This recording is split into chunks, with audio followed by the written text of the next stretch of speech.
여기 한국에 여행을 온 영국인 여행 작가는 여행을 하다가 으슥하고 낯선 길로 들어갔을 때 이상한 남성이 자신을 쫓아와 생명의 위협을 느꼈다고 하는데요. 자꾸만 따라와서 죽을 듯이 뛰는데 그 남성이 끝까지 따라와 공포감에 휩싸였다고 합니다. 미친 듯이 뛰어서 결국 막힌 담벼락에 가버린 영국인에게 한국인 남성은 씩 웃으면서 자신의 손에 들린 네모난 무언가를 엠마에게 던졌다고 하는데요. 엠마는 그 네모난 물건을 보자마자 한국인에게 정말 대단하다고 절규했다고 합니다. 남자는 왜 엠마를 따라온 것이며 그 네모난 물건은 무엇이었을까요? 안녕하세요. 저는 영국인 엠마예요. 저는 좀 특별한 직업을 가지고 있어요. 각국을 여행하면서 에세이와 여행 서적을 쓰는 작가거든요. 제가 여행 작가라는 직업을 가지게 된 것은 정말 별거 없는 이유였어요. 저는 원래 공무원이었고 하루 종일 창구에 앉아서 민원을 거는 사람들의 말을 들어주고 민원 처리를 해주는 일을 했죠. 안정적인 일이었지만 정말 재미가 없었어요. 그리고 저는 사람들의 컴플레인을 받고 그들의 기분을 풀어주는 재능도 없었죠. 그때부터 심심풀이로 취미를 찾아야겠다고 결심했어요. 반복되는 출퇴근과 굴러가는 대로 굴러가는 일상은 너무 지루했고 답답했거든요. 문득 어린 시절에 아버지가 심심풀이로 그리셨던 여행지도가 떠올랐어요. 평생 은행에서 일하신 아버지는 인생이 무료하다며 지도를 그리고 그 위에 여행을 가고 싶은 지역에 표시를 해두면서 여행 버킷리스트를 짜기도 하셨거든요. 저도 가고 싶은 나라를 표시한 여행 지도를 그리기 시작했어요. 처음에는 그냥 휴가철에 어디로 여행을 갈까 행복한 상상을 하기 위한 척도였죠. 그러다가 여름 휴가를 가야 하는 시기가 왔고 저는 여행 지도를 참고해서 프랑스를 다녀왔어요. 그리고 프랑스에서 보고 듣고 즐기고 맛본 것들과 느낀 점을 써서 제 블로그에 업로드를 했죠. 그런데 심심풀이로 쓴 그 여행일기가 갑자기 조회수가 1000을 찍더니 입소문이 났는지 전자책 출간을 바라는 사람들이 늘어났어요. 담백하고 거품이 없는 정보가 알차게 담겨 있다는 점이 좋았다는 사람들이 많았죠. 또 저는 그래다 일상에서 이런 일로 인해 마음이 어려워서 여행을 여기로 갔는데 이런 부분에서 치유가 되어서 좋았다는 식으로 적어두었었는데 직장을 다니며 힘든 사람들이 많은 건지 이 부분에서 많이 공감하시면서 제가 치유받았던 다른 나라에도 꼭 여행을 가봐야겠다는 분들도 계셨어요. 하루아침에 작가 소리를 들으며 전자책 출간을 부탁하는 댓글이 쇄도했죠. 그때부터였던 것 같아요. 저는 여행 작가로서 정보와 제 느낀 점을 다른 사람들과 공유하는 이 일이 너무 재미있었어요. 그래서 회사를 그만두고 여행 작가가 되었죠. 그렇게 일을 하는데 취미가 본업이 되니 또 고민이 생기더라고요. 진부하다는 피드백이 오기 시작했어요. 물론 저는 20대 여자이고 또 세상이 흉흉하다 보니까 너무 낯선 곳을 가기가 조금 그렇더라고요. 예를 들면 베트남이나 대만 같은 곳이요. 그런데 유럽의 대부분을 여행하다 보니 저조차도 지루함을 느끼기 시작했어요. 가봤던 나라에 먹어본 음식을 파는 다른 가게로 가는 시기였죠. 그래서 저조차도 재미를 느끼지 못해서 변화가 필요했어요. 이대로라면 매너리즘에 빠져버릴 것만 같았으니까요. 그때 스페인 여행 중 만난 마야가 제게 조언을 해줬어요. 가보지 않은 오지를 가보는 것이 어떻겠냐고요. 제가 너무 위험한 곳이면 좀 꺼려진다고 말했는데 마야는 아시아를 가봤는데 전혀 그런 게 없고 유럽보다 안전한 곳도 많다고 했어요. 회사를 그만두고 꿋꿋하게 이 일을 하면서 행복했잖아. 너는 새로운 길을 개척했을 때 빛이 난다고, 엠마. 조금 더 대담해질 필요가 있어. 마야의 말은 전부 맞았어요. 저는 새로운 도전이 필요한 시기였죠. 지금까지는 여행 작가가 되기 위한 활동을 했다면 이제는 여행 작가이기에 가야 하는 곳을 가야 했고 해야 하는 것을 해야 했어요. 저는 그래서 그날 중국행 비행기를 예약했어요. 중국을 갔다가 가까운 한국까지 가볼 생각이었죠. 여행 일정을 꺼내 계획을 다시 확인했어요. 첫 번째 목적지는 중국. 오래된 전통과 붐비는 도시, 빠른 경제 성장으로 유명한 나라였죠. 만리장성을 보고 자금성을 탐험하고 정통 중국 요리를 맛보는 게 너무 기대됐어요. 저는 항상 중국의 역사와 문화에 매료되어 왔어요. 어릴 때 도서관에서 시간 가는 줄 모르고 왕조, 발명, 이 고대 문명을 형성한 철학에 대한 책을 읽곤 했죠. 중국을 서방 세계와 연결한 무역로 네트워크인 실크로드 이야기에 특히 흥미를 느꼈던 걸로 기억해요. 이 역사의 흔적을 직접 보는 게 너무 기다려졌어요. 하지만 중국을 기대하는 만큼 한편으로는 걱정도 됐어요. 제가 이 나라에 대해 가진 인식이 잘못된 것이라면 어쩌죠? 불완전한 정보와 문화적 고정관념에 무의식적으로 편견을 갖고 있었다면요? 작가로서 열린 마음을 갖고 경험이 제 세계관을 형성하게 하는 것이 중요하다는 걸 알고 있었어요. 출발 전 편집자와 나눴던 대화가 떠올랐어요. 그녀는 저에게 낙하산 저널리즘의 위험성에 대해 경고했죠. 그건 짧은 기간 동안 낯선 나라에 들어가 좁은 시야로 그 복잡성을 이해하려 하는 관행이에요. 그녀는 제가 시간을 들여 현지인들과 대화하고 다양한 관점을 추구하라고 격려했어요. 저는 깊은 숨을 내쉬며 스스로에게 약속했어요. 이번 여행에 신선한 눈과 열린 마음으로 임하겠다고요. 중국과 한국의 광경, 소리, 사람들이 스스로를 말하게 하고 제가 가질지 모를 편견을 내려놓기 위해 최선을 다하겠다고요. 이 여행이 제 가정에 도전할 거라곤 상상도 못했어요. 이 나라들에 대해 제가 알고 있다고 생각한 모든 것에 의문을 제기하게 되고 궁극적으로는 인생 자체에 대한 제 관점을 바꾸게 될 거라고는요. 비행기가 이륙하자 기대감을 느끼지 않을 수 없었어요. 배우고, 성장하고, 놀라기를 준비했죠. 그리고 무엇보다 제 여정을 세상과 공유할 준비가 되어 있었어요.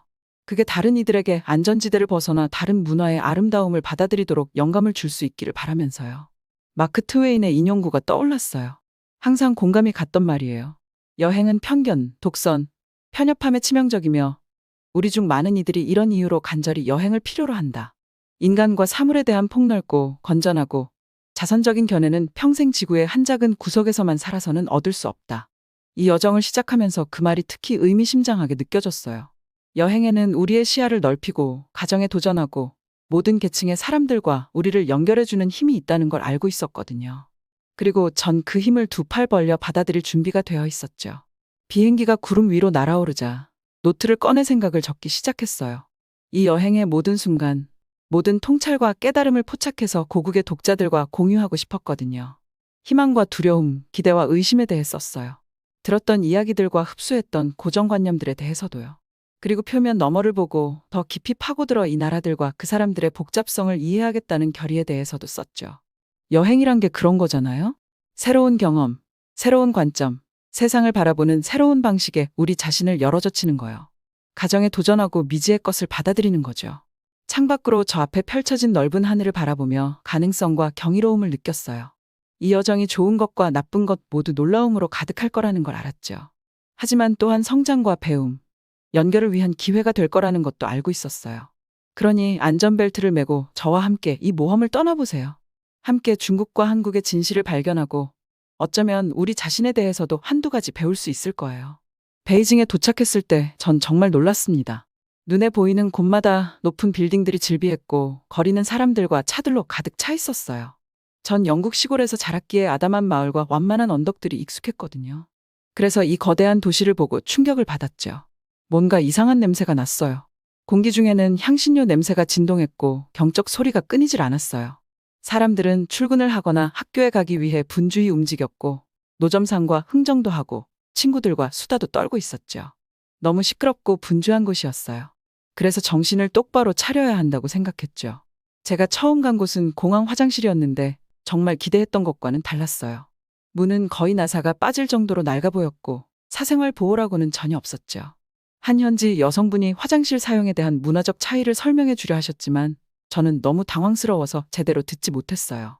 낯선 환경을 헤쳐나가려고 하니 문화적 충격을 받는 느낌이었죠. 영국에서는 깨끗하고 잘 관리된 공중 화장실 같은 기본적인 시설들을 당연하게 생각하잖아요. 하지만 중국에서는 상황이 달랐어요. 기대치를 조정하고 새로운 방식의 열린 마음을 가져야 했죠. 시내로 들어가면서 오래된 것과 새로운 것이 공존하는 모습이 눈에 띄더라고요. 고대 사원 옆에는 번쩍이는 쇼핑몰이 있었고 전통시장은 현대적인 고층 건물 옆에서 활기차게 돌아가고 있었어요. 역사와 발전이 어지럽게 뒤섞여 있는 듯한 느낌이었죠. 하지만 좀 더 둘러보면서 몇 가지 불편한 점들도 발견했어요. 예를 들어 대중교통 시스템이 구식이고 비효율적으로 보였죠. 종이 티켓을 부스에서 구매해야 했고 디지털 스크린이나 안내 방송도 없었어요. 다른 대도시에서 봤던 현대적이고 세련된 지하철과는 거리가 멀었죠. 복잡한 버스와 기차 노선도를 이해하려고 애쓰면서 좌절감을 느꼈어요. 중국처럼 기술적으로 앞선 나라라면 좀 더 간소하고 사용하기 편한 대중교통망을 갖추고 있을 거라고 생각했거든요. 그런데 오히려 헷갈리는 지도와 시간표 때문에 혼란스러웠죠. 승객들의 행동도 상당히 놀라웠어요. 좌석에 발을 올려놓거나 큰 소리로 노래를 부르고 심지어 길가에서 소변을 보는 사람도 있더라고요. 적어도 문화 충격이었죠. 특히 혼잡한 버스에서 있었던 일이 기억에 남아요. 맞은편에 앉아있던 한 노인이 갑자기 아무런 예고도 없이 바닥에 침을 뱉기 시작한 거예요. 전 소름이 돋고 역겨웠지만 다른 승객들은 눈 하나 깜짝하지 않더라고요. 중국과 서양의 문화적 차이를 여실히 보여주는 장면이었죠. 또 일정상 고속버스를 타야 해서 탔는데 휴게소에 도착했어요. 간이 휴게소여도 그렇지 그곳은 다른 중국 시내의 화장실보다 더 사생활 보호가 안 되더라고요. 정말로 문이 없고 민만 뻥 뚫려 있었어요. 사람들이 웅성대는 동안 저는 담배를 한 대 물고 잠시 멍을 때리고 있다가 버스가 있는 자리로 돌아갔는데 버스가 있어야 하는 자리에 아무것도 없는 거예요. 고속버스가 저를 놓고 간 것이었죠. 정말 사고였어요. 짐, 휴대전화, 지갑 모두 차에 있었거든요. 저는 맨몸으로 덩그러니 휴게소에 남겨졌어요. 휴게소에는 옛날식 중국 슈퍼가 하나 있었는데 사람이 3명 정도 있어서 내 상황을 설명했어요. 어떻게 해결하는 게 좋을지 도움을 요청했지만 방언이 너무 심한 그들의 말을 알아들을 수도 없었죠. 너무 답답하고 막막했어요. 휴게소에서 혼자 앉아 1시간을 넘게 기다린 것 같아요. 벌레 새끼 한 마리가 지나가지 않았죠. 고속버스는 고사하고 승용차 한 대 오지 않았어요. 그 휴게소에서 그대로 다음 버스를 기다렸어야 했는데 예약해둔 다음 일정들의 차질이 생길까 싶어 앞으로 가보면 뭐가 나오겠지 싶어 걸어나갔어요. 나의 실수였죠. 몇 시간을 걸었는지 모르겠는데 걷다 보니 꽤 쌀쌀한 날씨였는데도 땀이 났어요. 걸어도 아무것도 나오지 않았죠. 1~2시간 걸으면 사람 사는 마을이 나오겠지 했는데 아무것도 없었어요. 뒤로 돌아갈 수도 없고 앞으로만 가는데 점점 불안한 마음이 들었어요. 어느새 해가 지고 있었고 잠시 걸음을 멈추고 생각을 했어요. 다시 왔던 길로 돌아갈까 싶었죠. 하지만 지금까지 왔던 시간들이 아까워서 어쩔 수 없이 계속 걸었어요. 해가 지고 별이 뜨기 시작했죠. 사방 천지를 둘러보아도 가로등 하나 없었어요. 별빛에 의지해 밤길을 걸었지만 그 별들이 그날따라 정말 공포스러웠어요. 하루를 꼬박 걸었고 겨우 마을을 찾았어요. 처음 만난 사람은 노인이었죠. 노인에게 대화를 시도했어요. 노인은 내 얘기를 대충 알아듣는 것 같았지만 저는 방언 때문에 노인의 이야기를 30% 정도밖에 알아들을 수가 없었어요. 베이징에서 얼마 떨어지지도 않은 곳이었을 텐데 이곳 사람들의 말투는 정말 이상했죠. 영어도 못했고요. 저는 30분 이상을 천천히 설명하고 나서야 그 마을에서 벗어나 만리장성으로 갈 수 있었어요. 만리장성 방향으로 가는 마을 사람이 있었거든요. 겨우 어렵게 소통을 하고 나서는 제 셔츠가 땀 범벅이 될 정도였죠. 중국에서의 시간이 흐를수록 점점 더 환멸을 느꼈어요. 1978년부터 2018년 사이 연평균 GDP 성장률이 9.5%에 달할 정도로 최근 몇 년간 괄목할 만한 경제 성장을 이뤘지만 그럼에도 불구하고 고향에서 당연하게 여겼던 기본적인 인프라와 사회적 규범이 부족해 보였거든요. 제 소감에 대해 현지 가이드와 이야기를 나눴어요. 그는 중국이 여전히 개발도상국이며 제가 주목한 많은 문제들이 급속한 도시화와 불균형한 발전의 결과물이라고 설명하더라고요. 정부가 국가 기반 시설을 현대화하고 생활 수준을 높이기 위해 노력하고 있다고 하면서도 아직 갈 길이 멀다는 점도 인정했죠. 저는 열린 마음을 유지하고 다른 문화권에는 그들만의 방식이 있다는 점을 되새겨보려 노력했어요. 하지만 한국행 비행기에 탑승하면서도 불안감을 떨쳐낼 수가 없었죠. 이 나라에 대한 제 선입견이 맞는 것인지 또 다른 실망스러운 경험을 하게 될 것인지 궁금했어요. 하지만 한국이 제 상상을 뛰어넘는 방식으로 저를 놀라게 해줄 거라고는 꿈에도 몰랐죠. 한국은 제 가정에 도전장을 내밀고 시야를 넓혀주며 세상과 저 자신에 대해 소중한 교훈을 가르쳐 줄 테니까요. 비행기 좌석에 앉자마자 노트를 꺼내서 내려가기 시작했어요. 생각과 인상이 생생할 때 붙잡아 두고 싶었거든요. 중국에서 목격한 대조적인 모습, 오래된 것과 새로운 것, 전통과 현대에 대해 적었죠. 낯선 문화권을 헤쳐나가는 어려움, 그리고 열린 마음을 유지하는 게 얼마나 중요한지에 대해서도 썼어요. 제가 인천국제공항에 내렸을 때 마음이 좀 불안했어요. 중국에서 좋은 경험만 있었던 건 아니라서 한국에서는 어떤 일이 저를 기다리고 있을지 잘 몰랐거든요. 중국에서 겪었던 것들의 연장선일까? 아니면 전혀 상상도 못한 일들이 펼쳐질까 싶더라고요. 사실 조금 두려웠던 게 사실이었죠. 공항을 지나면서 가장 먼저 느낀 건 모든 것이 얼마나 깨끗하고 현대적인지였어요. 바닥은 반짝였고 안내 표지판은 알아보기 쉽고 명확했죠. 돌아서는 곳마다 도움을 주는 직원들도 있었어요. 베이징에서 경험했던 혼란스럽고 압도적인 분위기와는 정말 달랐어요. 그런데 공항 화장실에 도착했을 때 한국이 얼마나 다를 것인지를 진짜로 깨달았어요. 안으로 들어서자마자 말문이 막힐 정도의 광경이 저를 반겼거든요. 화장실은 깨끗했고 바닥은 반짝였어요. 온열 변기나 비데 같은 하이테크 시설도 있었죠. 심지어 남녀 별도 칸막이도 있었는데 각각 개별 세면대와 거울까지 갖추고 있더라고요. 그 모든 걸 다 보면서 잠시 서 있었던 기억이 나요. 사소한 거였지만 한국 사람들이 삶의 모든 면에 기울이는 세심한 배려와 관심을 잘 보여주는 것 같았어요. 중국에서 마주쳤던 되는 대로 설치되고 비위생적인 시설들에 비하면 상쾌한 변화였죠. 서울로 들어가면서 도시의 아름다움과 세련됨에 감탄하지 않을 수 없었어요. 거리에는 높이 솟은 마천루와 현대적인 건물들이 늘어서 있었는데 울창한 공원이나 전통 사찰 같은 것들도 곳곳에 있더라고요. 동서양이 어우러진 매력적인 옛것과 새것의 조화였어요. 서울에서 가장 인상 깊었던 건 엄청난 대중교통 시스템이었어요. 지하철은 빠르고 효율적이었고 한글과 영어로 된 안내 표지판과 방송 덕분에 이용하기도 쉬웠죠. 열차는 깨끗하고 편안했고 승객들이 앉거나 설 공간도 충분했어요. 서울 지하철을 타면서 온갖 계층의 사람들이 열차에 타고 내리는 걸 봤던 게 기억이 나요. 양복 입은 직장인, 교복 입은 학생, 쇼핑이나 관광 나온 노부부까지. 승객들이 다양했지만 모두가 뚜렷한 목적의식을 갖고 서로를 배려하며 움직이는 것 같았어요. 도시를 더 둘러보면서 한국을 다른 나라와 구별짓는 작은 특징들을 발견하기 시작했어요. 우선 거리가 믿기 힘들 정도로 깨끗했고 쓰레기나 낙서도 거의 찾아볼 수 없었죠. 나중에 알게 된 건데 쓰레기 투기나 공공기물 파괴에 대한 엄격한 법률 때문이기도 했지만 깨끗함과 질서를 중요시하는 문화적 강조 덕분이기도 했더라고요. 가는 곳마다 기술과 혁신의 놀라운 수준이 전시되어 있던 점도 인상 깊었어요. 초고속 인터넷이나 첨단 스마트폰은 물론이고 한국과학기술연구원의 로봇공학이나 가상현실 전시까지 보면서 한국이 기술 발전의 선두주자라는 걸 실감했죠. 그런데 아마도 한국에서의 시간 중 가장 놀랍고 따뜻했던 부분은 제가 만난 분들의 믿을 수 없는 친절과 환대였을 거예요.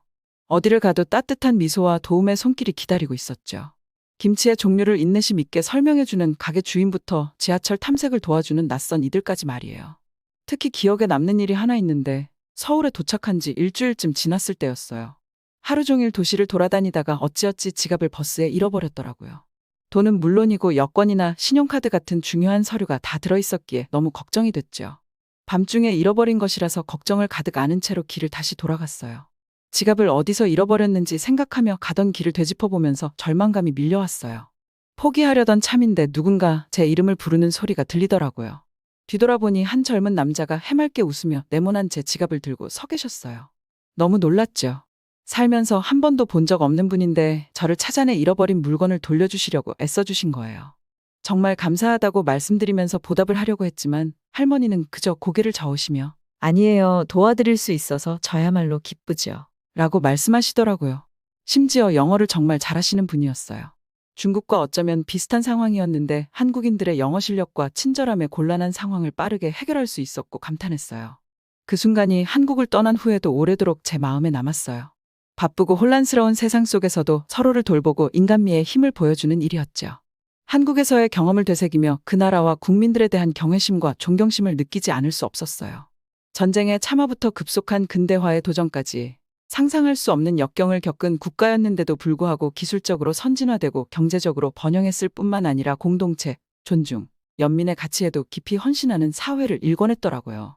한국에 대한 제 처음의 선입견들이 떠올랐고 제가 얼마나 틀렸는지 깨달았죠. 그렇게 격동의 역사를 겪은 나라가 여전히 현대 사회에서 제자리를 잡기 위해 분투하고 있을 거라고 생각했었거든요. 그런데 대신 마주한 건 문화유산을 고수하면서도 변화와 혁신을 포용해 살아남은 것이 아니라 오히려 번성한 국가였어요. 영국행 비행기에 오르면서 아시아를 여행하면서 상상도 못했던 방식으로 제가 변화했다는 걸 깨달았어요. 좁고 편견에 가득 찬 세계관으로 출발했었죠.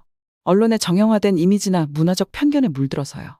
그러나 여행이 단지 유명한 명소를 체크하거나 SNS에 예쁜 사진을 남기는 것만이 아니라는 점도 깨달았죠.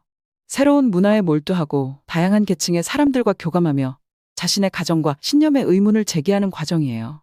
그리고 아마 가장 중요한 건 아무리 큰 역경과 고난 속에서도 인간 정신에는 놀라운 회복력, 창의력 그리고 연민이 있다는 걸 배웠다는 거예요. 그게 바로 제가 언제나 간직할 교훈이고 글과 여행을 통해 다른 이들과 나누고 싶은 것이기도 해요. 그러니 한국에 감사드려요. 환대와 혁신, 희망의 진정한 의미를 보여줘서요. 그리고 이 발견과 자기 성찰의 여정에 함께 해주신 독자 여러분께도 감사드려요. 모두가 열린 마음으로 계속 여행하길 그리고 길에서 만나는 사람들과 장소로부터 배움을 멈추지 않기를 바라요. 저는 한국이라는 나라를 경험하면서 제 여행기의 정체성을 찾았어요.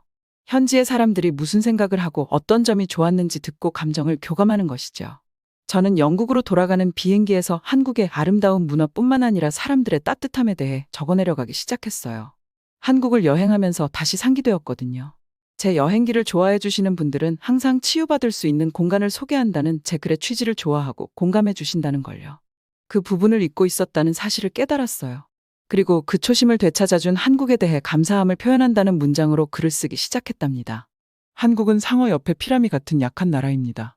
우리 중국이 세계 최강대국인데 말도 안 되는 소리 하지 마십시오. 여기 한강단에서 영국의 명문대에서 중국인 학생과 교수가 설전을 벌이고 있는데요. 중국인 학생이 정확한 자료를 내밀자 명문대 교수는 식은 땀을 흘리며 당황해하고 있는데요. 도대체 어떤 자료를 내밀었길래 교수가 당황했던 걸까요? 오늘의 사연은 영국 교수 사만다 에반스 씨의 사연입니다. 광택이 나는 나무바닥에 발뒤꿈치가 날카롭게 울리면서 강의실에 들어섰습니다. 강의실 앞까지 걸어가자 오래된 책과 새로 인쇄된 유인물의 익숙한 냄새가 저를 감쌌습니다. 저는 아시아 군사역사와 지정학 분야의 저명한 전문가인 사만다 에반스 교수라고 합니다. 영국 명문대인 옥스퍼드에서 강의를 하고 있습니다. 오늘 저는 극동 지역의 비교 군사력에 관한 새로운 강의를 시작하려고 했습니다. 강단의 노트를 정리하면서 강당에 들어오는 학생들을 살펴봤습니다. 전 세계 각지에서 온 다양한 사람들이 모여 있었습니다. 몇몇은 호기심에 가득 찬 눈빛으로 열의를 보이더군요. 다른 학생들은 이미 지루한 듯 자리에 구부정하게 앉아 휴대폰을 만지작거리고 있었습니다. 저는 미소를 억지로 참았습니다. 요즘 역사에 대해서 관심을 갖지 않는 사람들이 많아진 건 솔직히 사실이긴 합니다. 하지만 곧 아시아 권력 정치에 대한 수업은 이 학생들도 결코 지루하지 않다는 것을 알게 될 것입니다. 제 시선은 맨 앞줄에 앉은 한 젊은 중국인에게로 향했습니다. 그는 흠잡을 데 없이 깔끔하게 정장을 차려입고 윤기 나는 검은 머리를 단정하게 빗어 넘겼습니다. 그는 이곳에서 자신의 이름을 알릴 신흥 중국 부자라는 느낌이 확 들었습니다. 확신과 특권의 분위기를 풍기고 있었습니다.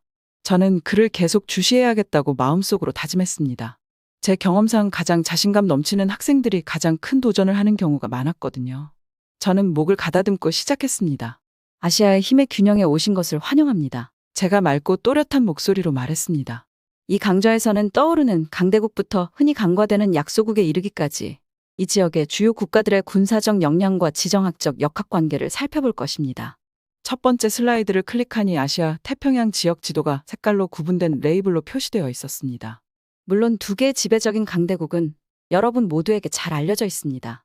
승천하는 용, 중국과 일본입니다. 제가 계속했습니다. 그들의 거대한 규모와 경제적 영향력은 무시할 수 없는 수준이라는 건 다들 알고 계시죠? 저는 잠시 멈춰서서 강의실을 훑어보았습니다. 학생들은 시선이 투사된 지도에 고정된 채 넋을 잃고 있었습니다. 무심한 표정으로 자신의 손톱에 삐져나온 것을 살피느라 바빴던 중국인 학생을 제외하고는 모두 집중하고 있었습니다. 짜증이 살짝 났지만 계속 말을 이어갔습니다. 하지만 힘의 계산에서 크기가 전부는 아니죠. 제가 말했습니다. 아시아에는 더 큰 이웃 국가들에 가려져 있긴 하지만 우리가 주목할 만한 다른 국가들도 있습니다. 바로 한국과 같은 국가입니다. 이 말에 중국인 학생은 고개를 갸우뚱하며 눈을 질끈 감았습니다. 한국요? 그가 경멸에 찬 목소리로 끼어들었습니다. 교수님, 그건 마치 벨기에의 군사력을 논하는 것과 비슷하지 않나요? 아시아 무대 진짜 강자들에 비하면 한국은 약소국에 불과하잖아요. 저는 그의 무시하는 말투에 우라가 치밀어 오르는 것을 느꼈지만 표정을 중립적으로 유지했습니다. 흥미로운 지적이네요. 이름이 뭔가요? 왕 리신이라고 합니다. 그는 얇게 웃었습니다. 글쎄요. 왕 학생, 그런 견해를 가진 사람은 당신만이 아닙니다. 수년 동안 저는 한국을 아시아 문제에서 강대국들 옆에서 미미한 존재로 생각하는 경향이 있었습니다. 하지만 저는 그 위치를 재평가하게 되었습니다. 그리고 한국에는 작은 규모에 걸맞지 않은 놀라운 강점이 있다는 것을 알게 될 것입니다. 왕은 의자에 기대어 반쯤 회의적인 미소를 지으며 입가에 미소를 지었습니다. 하지만 이렇게만 들어서는 전 여전히 확신이 서지 않을 것 같네요. 저는 그의 시선을 냉정하게 마주했습니다.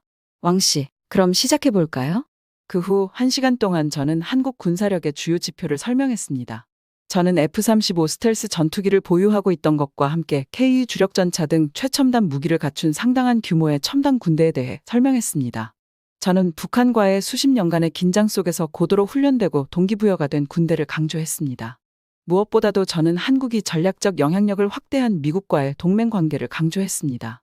강연 내내 저는 왕이 저를 지루하게 바라보는 눈빛과 회의적인 태도를 느낄 수 있었습니다. 가끔씩 그는 날카로운 질문이나 날카로운 발언으로 제 주장에 구멍을 내려고 끼어들곤 했습니다. 하지만 저는 그때마다 정확한 데이터와 역사적 사례를 들어 그의 주장을 반박했습니다. 세션이 끝나갈 무렵 저는 왕의 눈에서 자신의 편견을 완강하게 고수하면서도 마지못해 존경심을 표하는 모습을 볼 수 있었습니다. 다른 학생들이 퇴장하자 그는 교수님의 말씀이 맞는 것 같긴 하지만요. 저는 중국의 엄청난 규모와 경제력 때문에 중국이 유일한 절대 강자라고 생각하거든요. 한국은 화려한 장비들을 가지고 있지만 동맹국 없이는 약한 나라예요. 상어 옆에 있는 피라미 같은 존재죠. 라고 말했습니다. 저는 멋쩍게 웃었습니다. 날카로운 이빨과 강력한 아군을 가진 피라미죠. 왕씨. 그리고 전에도 큰 포식자들을 놀라게 한 적이 있죠. 이런 수업에 의문을 제기하는 것이 좋은 태도니까요. 왕은 고개를 끄덕이며 도전적인 눈빛을 보였습니다. 그렇군요. 앞으로 몇 주 동안 더 활발한 토론을 기대하겠습니다. 다음에 뵙겠습니다. 에반스 교수님. 그렇게 말하며 그는 구두 굽을 닫고 뒤에서 코트 꼬리를 펄럭이며 걸어 나갔습니다. 저는 고개를 살짝 흔들며 그가 가는 모습을 지켜보았습니다. 왕리 씨는 한 줌도 안 될 거라는 건 분명했습니다. 하지만 그의 관점은 비록 틀릴지라도 유용한 방패막이가 될 수 있었다. 그는 저를 계속 긴장하게 하고 제 주장을 더 날카롭게 다듬도록 밀어주었습니다. 노트를 정리하고 떠날 준비를 하는 동안 제 머릿속에는 왕뿐만 아니라 아시아 세력 균형에서 한국과 한국의 위치에 대한 제 자신의 오랜 선입견이 떠올랐습니다. 정신적으로 적응해야 할 부분도 있었고 오래된 확신도 재검토해야 했습니다. 하지만 저는 도전할 준비가 되어 있었습니다. 한국의 이야기는 충분히 알려질 가치가 있었고 한국의 숨겨진 강점도 드러날 수 있었습니다. 그 과정에서 건방진 학생들이나 굳건한 통념의 깃털을 몇 개 꺾어야 한다면 그렇게 하기로 했습니다. 진실을 추구하는 길은 결코 순탄하거나 인기 있는 길이 아니었습니다. 하지만 언제나 가치 있는 길이었습니다. 다음 강의가 시작되자 저는 새로운 목표 의식을 가지고 강당에 들어섰습니다. 오늘 저는 한국의 군사력을 더 깊이 파헤쳐서 체급을 훨씬 뛰어넘는 한국의 생생한 그림을 그려야겠다고 결심했습니다. 그 사이 며칠 동안 국방보고서를 샅샅이 뒤져 병력 준비 태세, 기술 고도화, 동맹 구조에 관한 방대한 데이터를 분석했습니다. 저는 사실로 무장하고 어떤 도전에도 맞설 준비가 되어 있었습니다. 학생들이 자리에 앉자 저는 왕리신이 정중앙에 서서 자세를 꼿꼿이 세우고 적대감에 가까운 강렬함으로 저를 응시하고 있는 것을 발견했습니다. 그의 앞에는 세련된 노트북이 펼쳐져 있었고 그 안에는 제가 어떤 주장을 펼치든 세심하게 선별된 반박 자료가 가득 차 있었습니다. 저는 한숨을 억눌렀습니다. 긴 세션이 될 것 같았기 때문입니다. 저는 지난 토론을 간단히 요약하면서 한국을 아시아 국방력의 최상위권에 올려놓은 군사력의 주요 지표를 강조하는 것으로 시작했습니다. 하지만 원시적인 숫자는 이야기의 일부분일 뿐입니다. 라고 저는 새로운 슬라이드를 클릭하며 말했습니다. 한국의 군사력을 진정으로 이해하려면 한국의 군사력을 차별화하는 질적 요소를 살펴볼 필요가 있습니다. 저는 한국군의 훈련 체계, 최첨단 전술과 전투에서 검증된 리더십에 대한 상세한 분석에 착수했습니다. 저는 한국군을 날카로운 억지력으로 연마한 한반도의 독특한 위협 환경을 강조했습니다. 한국은 매일 북한으로부터 위험에 직면하고 있습니다. 라고 저는 설명했습니다. 이러한 현실은 한국 군대를 세계에서 가장 경계심이 강하고 전문적이며 의욕이 넘치는 군대로 만들었습니다. 왕의 손이 올라갔고 그의 눈은 도전으로 반짝였습니다. 교수님, 한국군의 효율성에 대해 너무 과장하고 계신 것 아닌가요? 그가 겸손한 목소리로 물었습니다. 어쨌든 1950년대 이후 실제 분쟁에 직면한 적이 없잖아요. 현대전에서 특히 중국처럼 훨씬 더 큰 적을 상대로 싸울 때 한국군이 어떤 성과를 거둘지 어떻게 알 수 있겠어요? 저는 왠지 짜증이 났지만 톤을 고르게 유지했습니다. 공정한 질문입니다, 왕 학생. 하지만 저는 한국군이 전면전이 아닌 다른 방식으로도 그 능력을 입증했다고 주장하고 싶습니다. 한국군은 미군과의 복잡한 훈련에서 뛰어난 성과를 거두며 최고의 상호 운용성과 전투 기술을 보여줬습니다. 그리고 베트남과 같은 분쟁에서 미국, 남베트남과 함께 뛰어난 전투를 벌인 한국군의 중요한 공헌을 잊지 말아야 합니다. 왕은 비웃으며 이야기했습니다. 역사의 각주입니다, 교수님. 어쨌든 훈련과 해외 모험은 별개입니다. 인민의 반군의 힘에 맞서는 것은 전혀 다른 문제입니다. 중국의 군대는 한국보다 훨씬 더 큰 규모의 훨씬 더 많은 자원을 보유하고 있습니다. 용과 쥐의 싸움에서 저는 용에게 돈을 걸고 싶은데요. 교실에 웅성거림이 울려 퍼졌습니다. 다른 학생들 중 일부는 병력수와 국방 예산이라는 직설적인 수치에 흔들려 왕의 주장에 고개를 끄덕이는 모습을 볼 수 있었습니다. 토론을 재조정할 시간입니다. 규모가 전부는 아닙니다, 왕 학생. 제가 제 뒤에 있는 스크린에 차트를 띄우며 말했습니다. 역사에는 더 작고 민첩한 군대가 뛰어난 전술과 기술, 투지를 통해 더 큰 적을 압도하고 물리친 사례로 가득합니다. 테르모필레의 스파르타군, 아긴쿠르트의 영국 장궁병들, 6.1 전쟁의 이스라엘 방위군. 숫자만으로는 결과가 결정되지 않습니다. 저는 잠시 말을 멈추고 요점을 음미했습니다. 하지만 더 중요한 것은 한국이 홀로 서 있지 않다는 것입니다. 한국은 강력한 힘의 배율 역할을 하는 동맹, 특히 미국과의 동맹에 깊숙이 편입되어 있습니다. 한국에 대한 공격은 단순한 1대1 대결이 아니라 세계 최첨단의 군대를 끌어들이는 더 큰 불길이 될 것입니다. 이러한 전략적 현실은 중국처럼 강력한 군대의 계산법을 근본적으로 바꿔놓을 전략이지요. 왕은 고개를 앞으로 숙이고 눈을 가늘게 떴습니다. 동맹은 변할 수 있습니다, 교수님. 그리고 역사가 보여주듯 미국은 변덕스러운 파트너입니다. 밀어붙여야 할 상황이 오면 미국이 정말 작은 한국 때문에 중국과의 갈등에서 과연 계속될 수 있을까요? 저는 의구심이 듭니다. 저는 고개를 저었습니다. 한미동맹은 세계에서 가장 굳건한 동맹 중 하나입니다. 한국전쟁 때 피로 맺어진 동맹은 시간이 지날수록 더욱 굳건해졌습니다. 미국은 한국의 방위를 위해 막대한 자원을 투자해왔으며 수만 명의 병력을 한반도에 주둔시키고 있습니다. 한국에 대한 공격은 모든 것을 수반하는 미국 자체에 대한 공격이 될 것입니다. 왕은 의심의 눈빛이 얼굴에 스치는 것을 느끼며 자리에 앉았습니다. 제가 한 점을 따냈다는 것은 알았지만 그는 아직 양보할 준비가 되어 있지 않았습니다. 설사 그것이 사실이라고 해도 중국과 한국의 근본적인 힘의 격차는 변하지 않습니다. 한국은 여전히 중국이라는 고래 옆에 있는 미꾸라지입니다. 이 모든 동맹과 기술에 대한 이야기가 그 기본적인 사실을 가릴 수는 없습니다. 저는 웃었습니다. 날카로운 이빨을 가진 피라미라고요.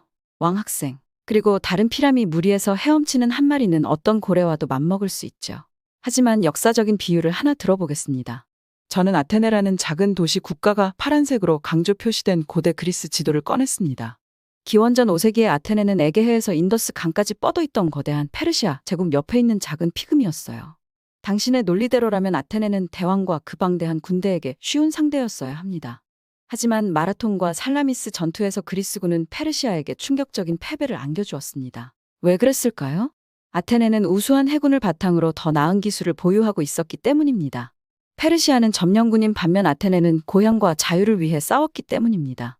그리고 아테네는 공동의 위협에 맞서 자원과 결의를 모은 그리스 도시 국가들의 동맹을 이끌었기 때문입니다. 저는 잠시 멈춰서서 그 이미지를 음미했습니다. 오늘날 대한민국도 고대 아테네와 크게 다르지 않아요. 왕 학생. 국력은 작지만 최첨단 능력과 강한 의욕을 가진 군대, 그리고 그 힘을 증폭시키는 동맹국 네트워크를 갖추고 있죠. 페르시아가 그리스에게 후회했던 것처럼 중국은 중국을 과소평가하는 것은 현명하지 못할 것입니다. 왕은 한참 동안 침묵하며 화면의 지도를 응시했습니다. 마침내 그가 말을 꺼냈을 때 그의 목소리는 서운했지만 사려 깊었습니다. 흥미로운 관점입니다, 에반스 교수님. 완전히 납득하지는 못하지만 교수님의 비유에 일리가 있는 것 같습니다. 아마도 한국은 언뜻 보기보다 더 많은 것을 가지고 있을 겁니다. 저는 만족감을 느끼며 고개를 끄덕였습니다. 작은 승리였지만 중요한 승리였습니다. 저는 왕의 냉담한 확신에 균열을 내고 그의 선입견에 도전하는 증거와 씨름하게 만들었으니까요. 시작에 불과했습니다. 수업이 끝나고 학생들이 퇴장할 때 저는 왕의 눈을 사로잡았습니다. 그는 저에게 고개를 끄덕이며 존경과 회의가 섞인 표정을 지었습니다. 저는 우리의 아이디어 싸움이 아직 끝나지 않았다는 것을 알았습니다. 하지만 제가 그의 편견이라는 건물을 조금씩 허물어뜨리기 시작했다는 것도 알았습니다. 천천히, 그러나 확실하게 아시아 군사 강국의 판테온에서 한국이 정당한 위치를 차지해야 한다는 주장을 펼칠 것입니다. 한 번의 한 강연, 한 번의 한 회의적인 마음, 저는 할 수 있는 작은 나라에 알려지지 않은 이야기를 들려줄 것입니다. 왕리신과의 강의와 토론, 그리고 점점 더 뜨거워지는 교류의 소용돌이 속에서 몇 주가 지나갔습니다. 이 젊은 중국인 학생은 여전히 완고한 회의론자였고 한국의 군사력에 대한 저의 모든 지적에 반박했습니다. 하지만 저는 그의 확신이 흔들리기 시작했고 그의 반박이 점점 더 설득력 있게 느껴졌습니다. 느리지만 확실하게 저는 그를 설득하고 있었습니다. 학기 중반에 이르렀을 때 저는 새로운 시도를 할 때가 되었다고 판단했습니다. 우리는 국방비 지출, 병력, 무기에 대한 끝없는 차트를 들여다보며 양적인 논쟁에 지쳐 있었습니다. 이제는 승패를 가르는 무형의 요소, 즉 인적 요소를 탐구해야 할 때였습니다. 저는 그날 아침 평소보다 조금 더 빨리 뛰는 심장으로 기대감을 안고 강의실로 들어섰습니다. 오늘 강의는 제 가족사에 얽힌 이야기를 바탕으로 개인적인 이야기를 들려줄 예정이었기 때문입니다. 지금까지 강의실에서 한 번도 공유한 적이 없는 이야기였습니다. 학생들이 자리에 앉자 저는 조명을 어둡게 하고 스크린에 거친 흑백 사진 한 장을 띄웠습니다. 사진 속에는 전투 장비를 착용한 군인들의 얼굴이 굳은 표정으로 굳은 결의를 보이고 있었습니다. 프레임 중앙에는 풍상에 지친 얼굴의 키가 크고 마른 남자가 카메라를 정면으로 응시하고 있었습니다. 제 할아버지 존 에반스 대위는 베트남에서 임무를 수행하기 전날이었습니다. 이분은 제 할아버지 존 에반스 대위입니다. 저는 목소리가 살짝 떨리면서 말했습니다. 그는 1960년대 후반 베트남에서 미군과 한국군과 함께 베트콩과 북베트남군에 맞서 싸웠습니다. 할아버지가 들려주신 한국군과의 경험에 대한 이야기는 깊은 인상을 남겼고 지금까지도 한국군에 대한 저희 이해를 형성하고 있습니다. 저는 할아버지의 얼굴이 클로즈업된 다음 슬라이드를 클릭했습니다. 전투가 한창일 때 할아버지는 부대의 한국군 병사들을 자신이 본 것 중 가장 강인하고 훈련된 전사라고 믿게 되었습니다. 할아버지는 그들의 인내심과 회복력, 아무리 끔찍한 상황에서도 포기하지 않는 피를 말리는 정신력에 감탄하셨죠. 왕의 얼굴이 회의적인 표정으로 굳어졌습니다.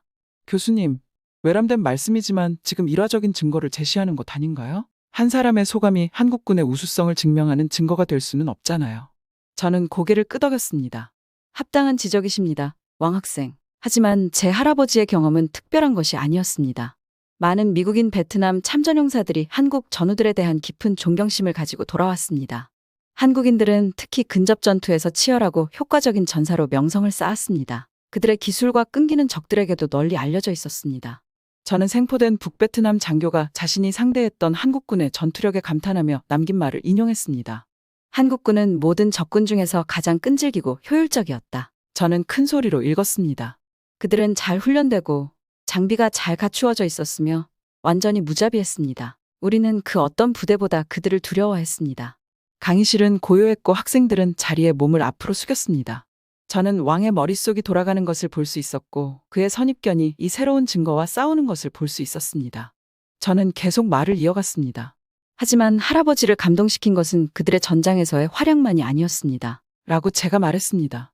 그것은 그들의 결속력과 공동의 목적의식이었습니다.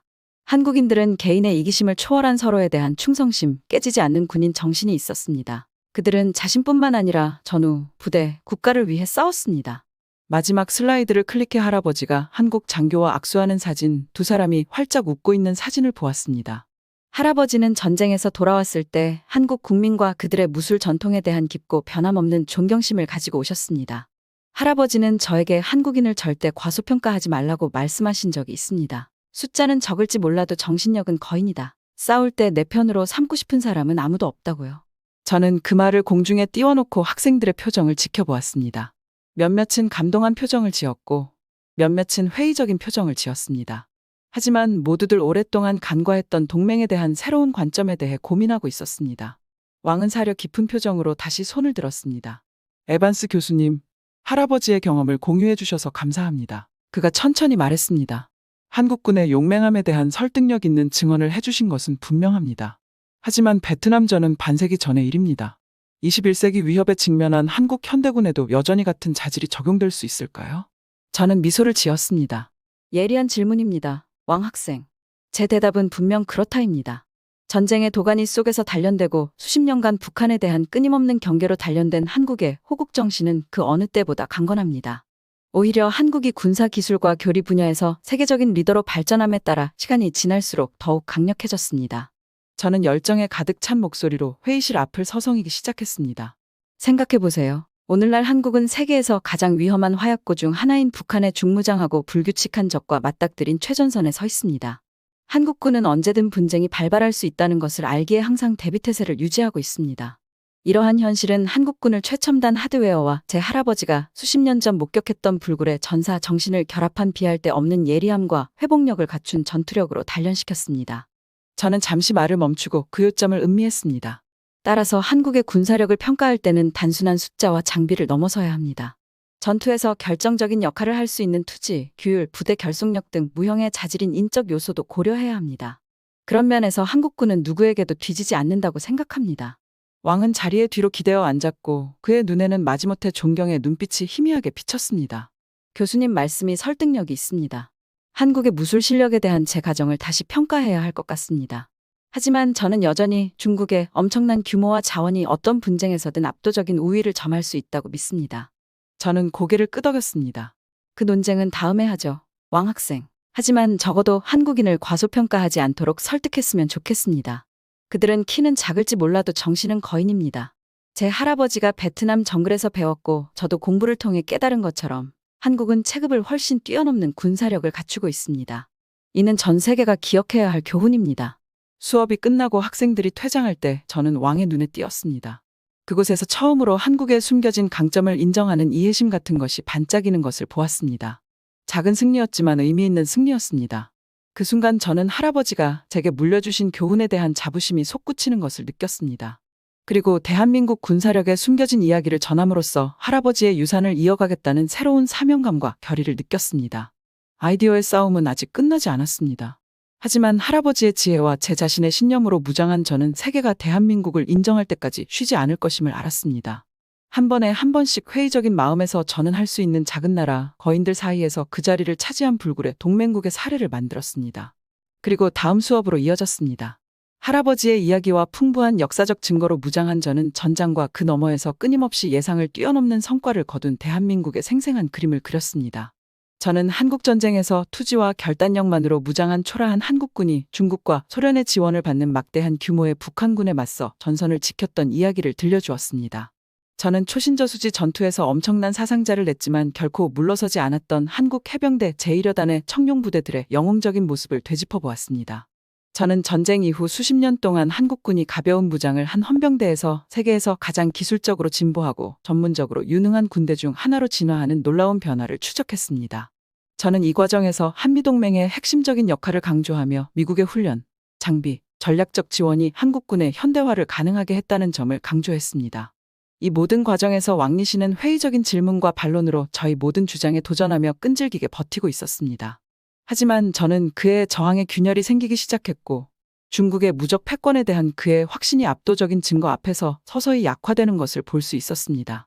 중국과 한국 전투기의 상대적 장점에 대해 열띤 토론을 벌이던 어느 날 수업이 끝난 후 왕은 생각에 잠긴 채 이마를 찡그리며 저에게 다가왔습니다. 그는 망설이는 목소리로 에반스 교수님, 우리가 논의한 주제에 대해 나름대로 조사를 해봤는데요. 그리고 한국의 군사력에 대한 교수님의 지적이 일리가 있다는 것을 인정하지 않을 수 없습니다. 특히 제한된 자원과 도전적인 전략적 위치를 고려할 때 한국군이 이룬 성과에 더 깊은 감명을 받았습니다. 저는 그의 말에 만족감을 느꼈지만 표정은 중립을 유지했습니다. 그 말을 들으니 기쁘군요. 왕씨, 특히 국가적 자존심 때문에 굳혀진 의문을 제기하는 것은 결코 쉬운 일이 아닙니다. 하지만 그것이 바로 좋은 학문의 본질입니다. 불편한 곳으로 가더라도 증거가 이끄는 대로 따라가는 것이죠. 왕은 입가에 아쉬운 미소를 지으며 고개를 끄덕였다. 물론 맞습니다. 솔직히 말해서 저도 한국에 대한 편견은 평생 중국 국가 선전을 통해 우리 이웃을 나약하고 열등한 존재로 묘사하면서 형성된 것이죠.